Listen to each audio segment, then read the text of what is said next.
हे वर्ष हे राजमाता अहिल्याबाई होळकरांचं 300वं जन्मवर्ष आहे। या निमित्ताने मला अहिल्याबाईंचं साड्यांमधलं आणि टेक्सटाईल इंडस्ट्रीमधलं प्रचंड मोठं कॉन्ट्रिब्यूशन ह्याच्याबद्दल तुमच्याशी बोलायचं आहे। व्हिडिओ शेवटपर्यंत बघा।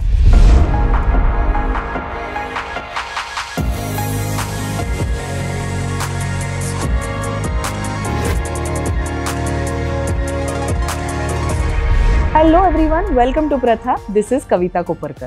इंदोरची राणी अहिल्याबाई यांनी महेश्वर ही त्यांची कॅपिटल सिटी बनवली होती। Social welfare, industrial revolution, women empowerment असे असंख्य क्षेत्रांमध्ये त्यांनी भरपूर काम केलं। याचबरोबर टेक्सटाईल इंडस्ट्रीमधलं त्यांचं योगदान अतिशय मौल्यवान आहे। महेश्वरमध्ये हँडलूम इंडस्ट्री ही कायम होतीच। 18व्या शतकात अहिल्याबाईंनी सुरत आणि मालवा येथून काही कारागीर बोलवले आणि त्यांना राजघराण्यासाठी काही साड्या विणायला सांगितल्या। ह्या कारागिरांकडून महेश्वरमधल्या स्त्रिया, तेथील विणकर यांना ट्रेनिंग सुद्धा देण्यात आलं। त्यानंतर रॉयल फॅमिलीसाठी आणि रॉयल फॅमिलीमधल्या गेस्टसाठी या साड्या विणल्या जायला लागल्या। त्यानंतर या साड्या इतक्या प्रचलित आणि इतक्या आवडल्या सगळ्यांना, या साड्यांना माहेश्वरी साड्या किंवा महेश्वरी साड्या असंच नाव पडलं। महेश्वरी साड्या या मूळच्या गर्भरेशमी अशा बनवल्या जायच्या। गर्भरेशमी म्हणजे काय? कॉटन आणि सिल्क दोन्हीचा वापर करून एक प्रकारचं चेकर्ड टेक्स्चर किंवा चेक्सचं टेक्स्चर या साड्यांना मिळायचं।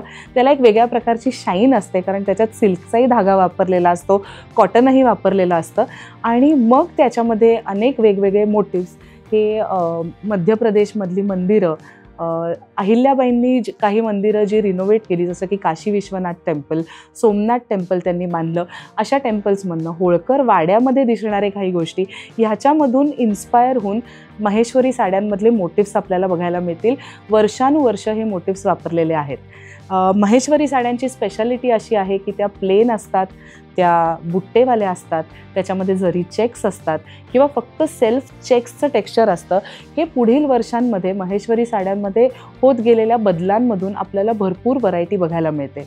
या महेश्वरी साड्यांच्या निमित्ताने स्त्रियांना रोजगार मिळाला पाहिजे, त्या सक्षम झाल्या पाहिजेत, त्यांनी शिक्षण घेतलं पाहिजे, यासाठी अहिल्याबाईंनी खूप काम केलं आणि महेश्वरी साड्यांच्या मार्गाने त्यांना रोजगार मिळाला, त्यांना शिक्षण मिळालं आणि बायका सक्षम झाल्या।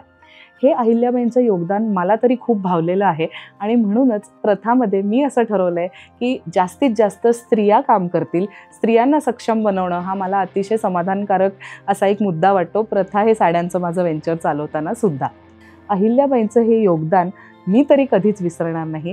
महेश्वरी साड्या या भारतामधल्या जगभर प्रसिद्ध आहेत। राजघराण्यात वापरल्या गेल्यामुळे या साड्यांना एक असा रॉयल असा दर्जा आहे। माझ्याबरोबर तुम्हालाही महेश्वरी साड्या नक्की आवडत असतील। प्रथामध्ये महेश्वरी साड्यांचं भरपूर कलेक्शन आपल्याला बघायला मिळेलच। धन्यवाद।